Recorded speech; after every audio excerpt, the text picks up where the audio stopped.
We do celebrate Father's Day today, and we appreciate you as fathers.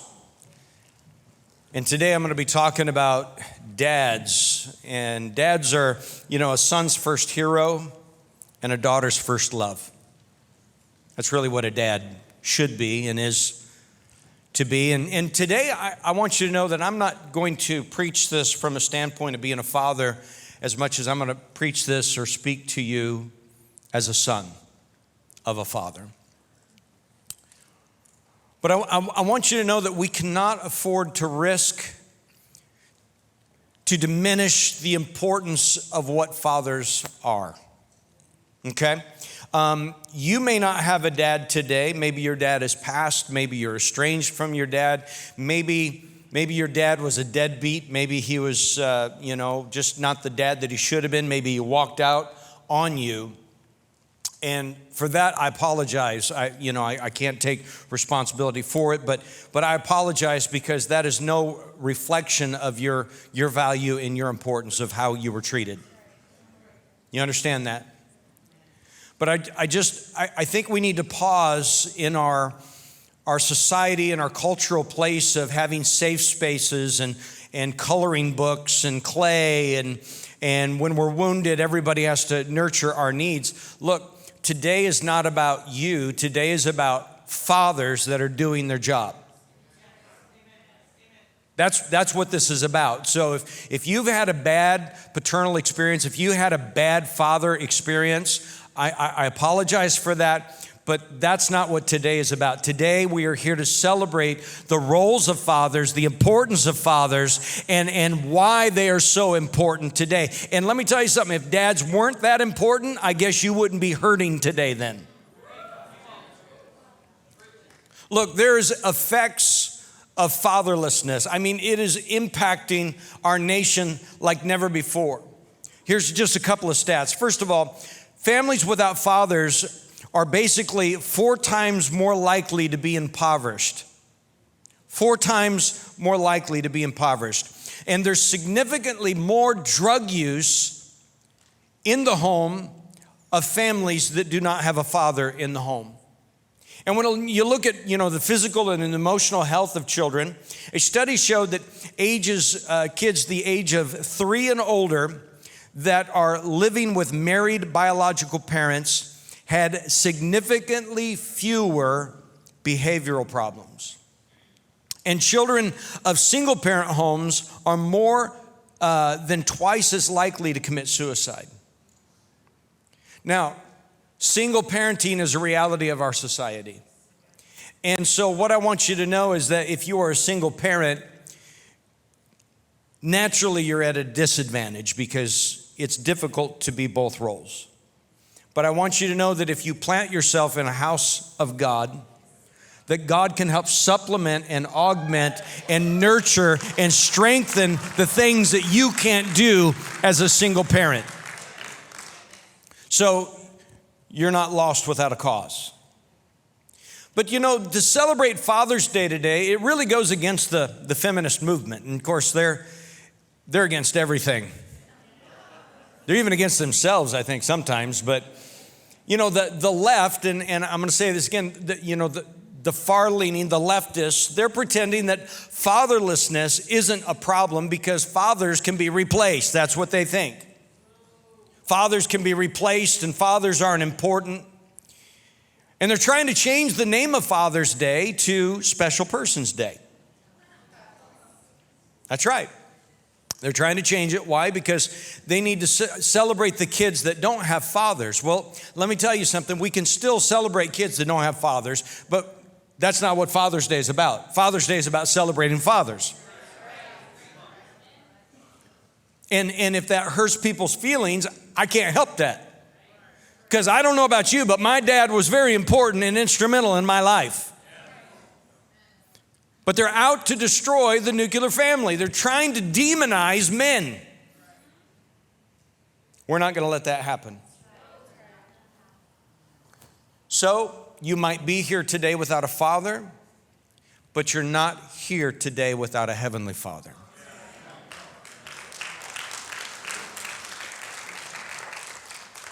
And let me help you with this. If you are wounded because of a father, then today, determine today to break the generational curse. Stop the wounds. You know, I was sitting there preparing for this message, and I got to thinking about there's probably no better example of how to be a father to a son or a daughter than to see the relationship between God the Father and God the Son.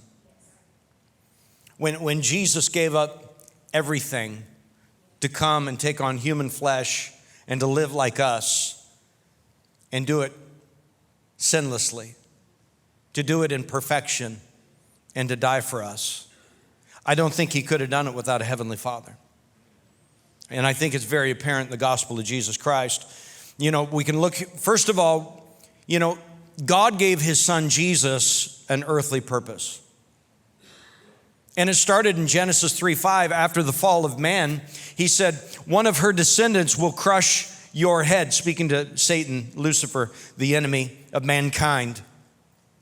He gave his son purpose that you are going to go and you're going to serve a purpose. You have a reason to live.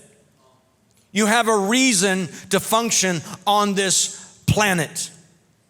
And this is something that we need to understand, because dads, you have the power to impart unto your children purpose, value. You want to know why so many kids are suicidal? Because their dads have not spoken purpose in their life. Psalm 139:14 says, we are fearfully and wonderfully made. Fearfully and wonderfully made. That means that we were made with an intent and a purpose. We are not a mistake. But I like how he closes that verse. He says, and how well I know it. I'm fearfully and wonderfully made, and how well I know it. In other words, we need to get a revelation as children that we are not a mistake. We are not an afterthought. Our middle name is not whoops. But so many people are so worried about how they were conceived, and their identity is caught in the moment of conception. Maybe this is hitting a little deeper than most people are letting on today. But there's a lot of people that they're still wounded, and they're walking around with adults, with children, and even grandchildren, and they're still wounded over how they were conceived. Look, when I have a package arrive in the mail, I don't care if it was FedEx, I don't care if it was UPS, I don't care if it was Sanford & Son. The value is not in how it was delivered. The value is what I have received. And it doesn't matter how you were conceived. Well, we were conceived, and my father, I was conceived, I never knew my... Stop it. It doesn't matter how you were delivered. You are here, and you are fearfully and wonderfully made, and you need to know it. You need to know it. You need to walk out of here with the revelation that you were still planned. Yeah, but you don't understand. Yes, I do. You are fearfully and wonderfully made, and I need to tell you that you need to know it. We put too much emphasis in our society on conception. Stop it. Second thing, God declared his ownership, his fathership over his son Jesus publicly. He declared it publicly. Matthew 3:17 says that the voice came down from heaven and said, "This is my beloved son who brings me great joy." This is my son who brings me great joy. See, Jesus was being baptized. He came up out of the water, and the Holy Spirit descended on him like a dove, and the heavens opened, and God declared his ownership of his son.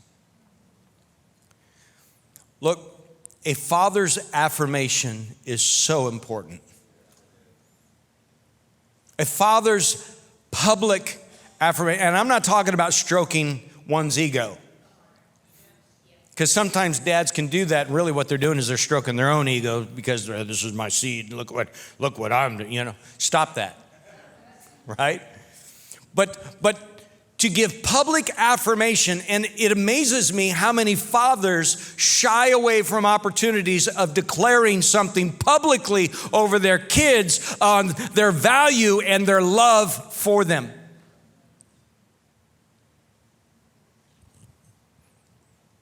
You want to know why so many daughters are looking for love in all the wrong places? Because they haven't found it in daddy.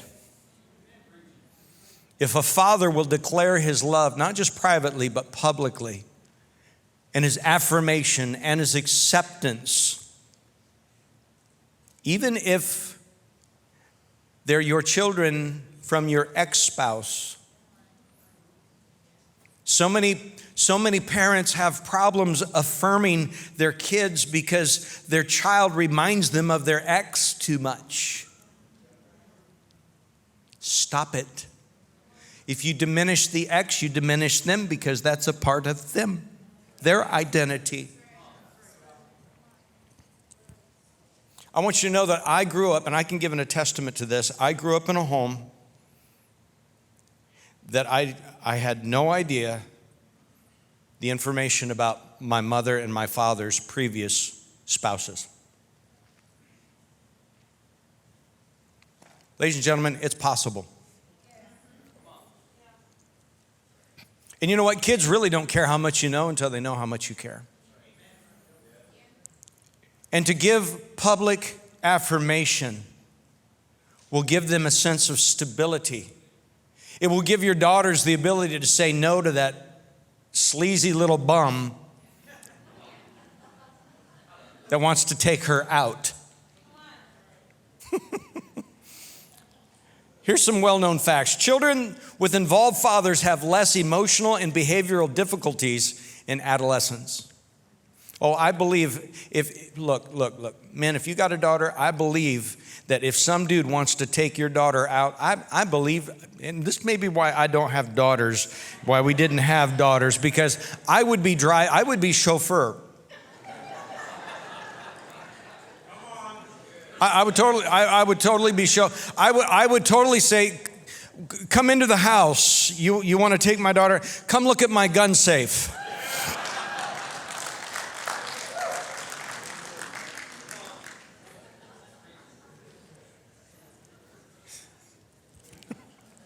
Teenagers who feel close to their fathers, did you hear me? Teenagers who feel close to their fathers in adolescence go on to have more satisfactory adult marital relationships. Girls who have strong relationships with their fathers during adolescence showed a lack of psychological distress in their adult life. See, God modeled public affirmation. He didn't do it just one time, he did it multiple times. And dads, look, you just can't vote present. Well, I was there. I was there for your birthday. I was there for your graduation. I was there. You just can't be like some politicians and vote present.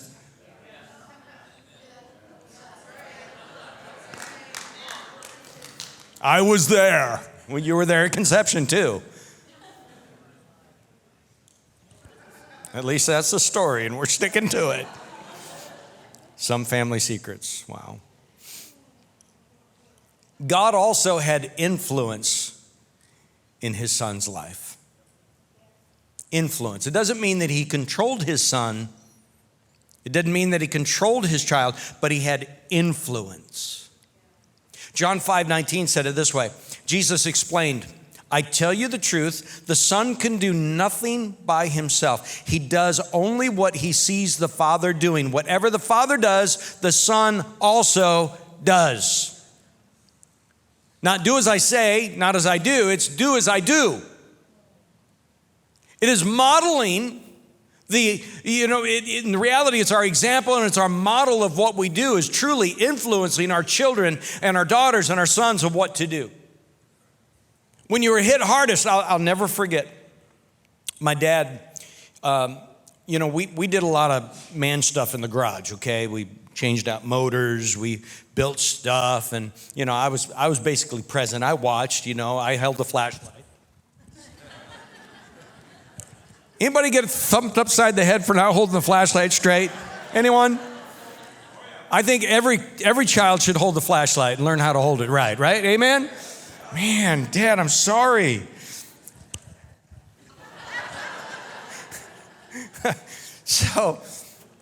So we had this chain hoist. A chain hoist, if you don't know what a chain hoist is, it's something that you use it to lift stuff. It's a powerful leverage tool, okay? And it doesn't take much. And I loved working with that chain hoist. Man, I'm just this little kid, and I'm lifting an engine out of a Vega. We put a Perkins diesel in a Vega. Some of you don't even know what a Vega is.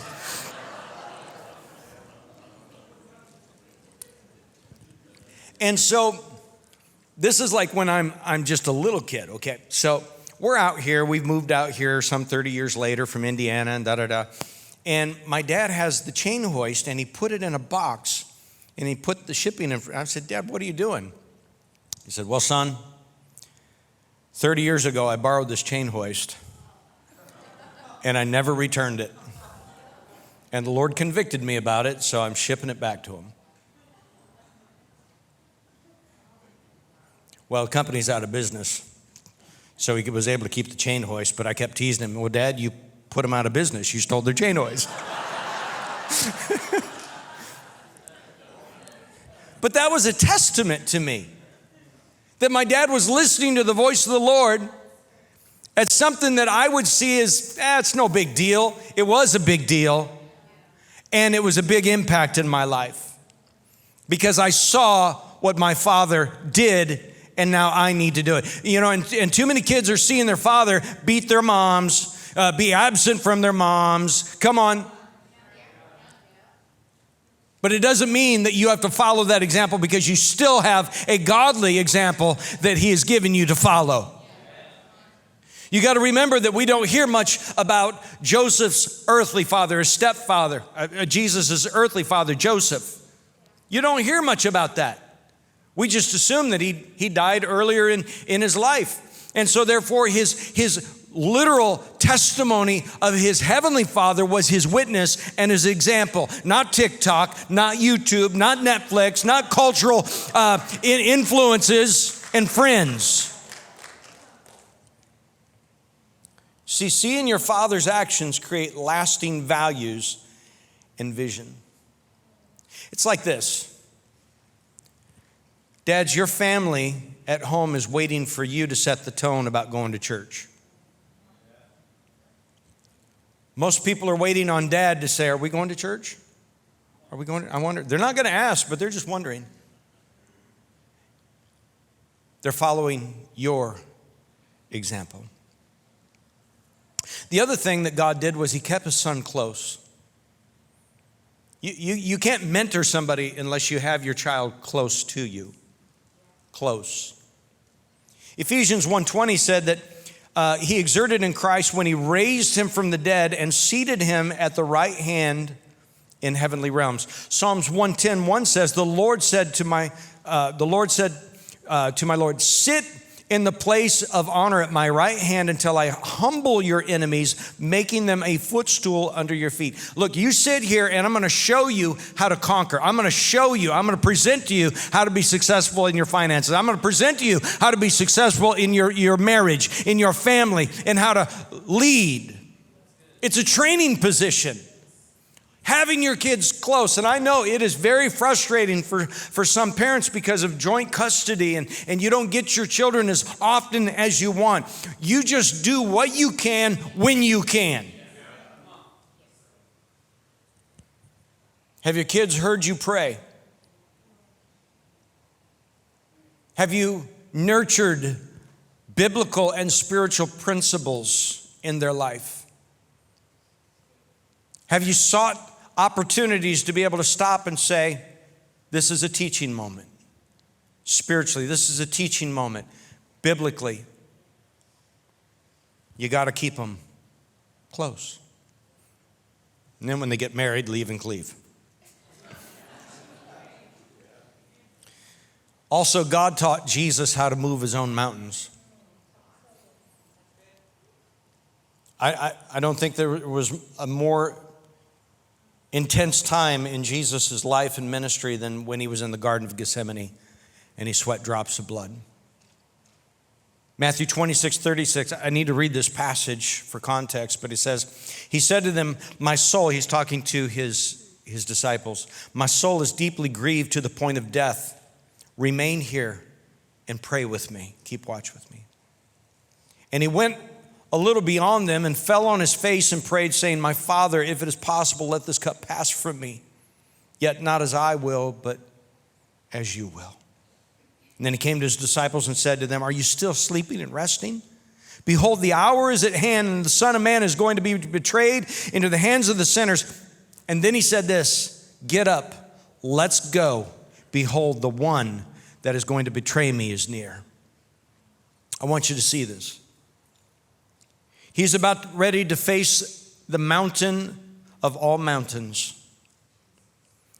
And he stood in the presence of God. And let me tell you something, there are some fights that you cannot fight for your children, parents. All you can do is prepare them for the fight and then watch them get in the ring and do their best. Too many times, parents are going to the job interviews with their kids. My son, he's just such a good worker. He'll be a good vice president for your company. I know he doesn't have his driver's license yet, but I'll make sure that he's here. I'll drive him. This is a reality that we're dealing with today. Even teachers in school can't even correct their own kids without knowing that mama and daddy's going to jump in.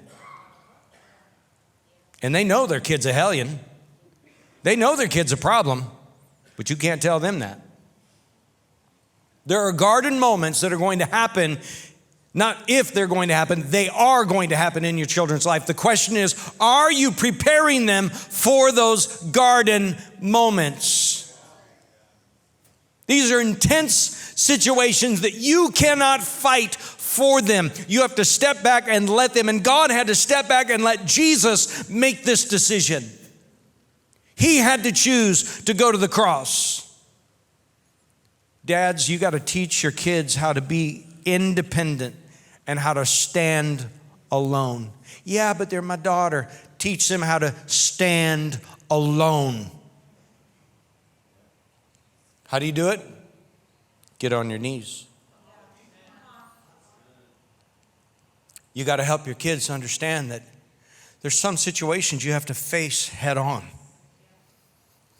And you're going to see your kids go through pain. You're going to see them sweat drops of blood. And yes, you trade places for them in a minute, but you cannot do it. There are times that you just got to tell your kid, get back in the game. I won't say which one, but one of my kids was in sports, and it was his first year to be in sports, and I saw it. The friends were being jerks.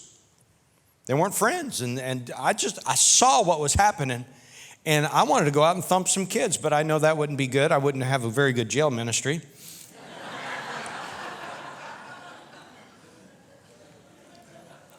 And my son started crying, and he wanted to quit. He wanted to leave. He come over, and I said, go on. You get back out there. It was the last thing I wanted to do, but it was the best thing for him.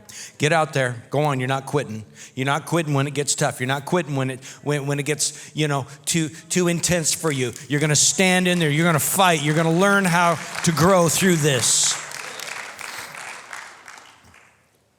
Don't carry that. That's too heavy. No, it's not. There are some things that are too heavy that you can't carry by yourself, but you will learn to use wisdom and reasoning and how to move that with the tools.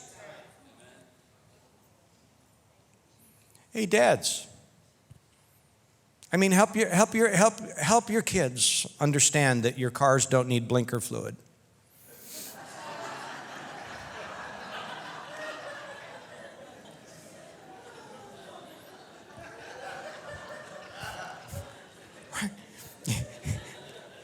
You can't buy blinker fluid, okay? Give them some practical things, some practical tips, this is a tire, and this tire is held on by lug nuts, and walk them through it. Help your sons. There are some sons that have no idea where the tires are on the car. How much rubber should be on the tires? Help them. Why? Because they will never leave and cleave if you don't. And let me tell you something. Some of you parents are setting your kids up for failure because all you want them to do is cleave and never leave. You got to learn how to. There's the edge of the nest. Go on. Boop. And look, moms and dads are so important because moms are nurturers by trade, and dads, we can be jerks, okay? We know that. But, you know, a dad is really good at being able to discern or know the difference between if somebody is hurt or if they're injured. And you need to know the difference. And you need to teach your children the difference. Mamas, you are just natural nurturers. They fall down, they scrape their knee. Oh, come here, baby. Oh. I mean, that's your gift, all right? But dads, you should be able to ascertain to say, there ain't no bone sticking out. You're fine. Get back in the game. Right? Look, I remember, what's your name? Blake.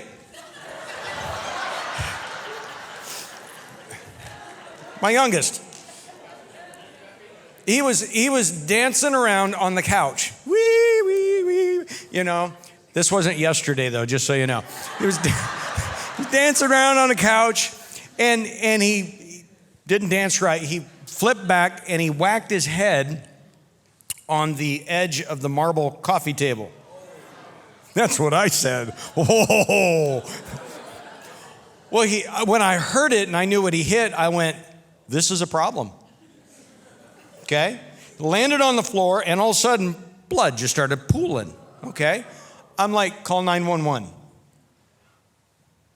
I ain't messing around, man. This is a head injury.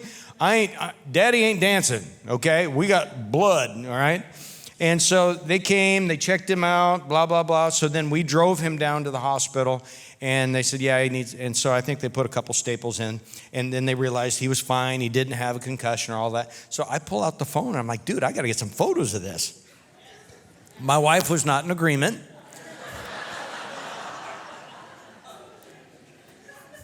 But at that point, we realized it wasn't an injury at that point. He was hurt. He will recover. We don't need therapy. We don't need anything like that. But there's times that you just want to encapsulate a moment. Hey, son, you remember this? Yeah, look how deep that was. Look how many staples. Why? Because they want that photo to show their kids. Oh, yeah, that ain't nothing. Look at this. Right? If my kids ever talk to me about battle wounds, I just show them this one. Yeah? Did you fall 100 feet?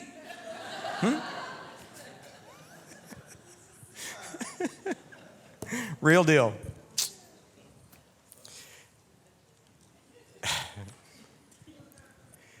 Dads, you're important.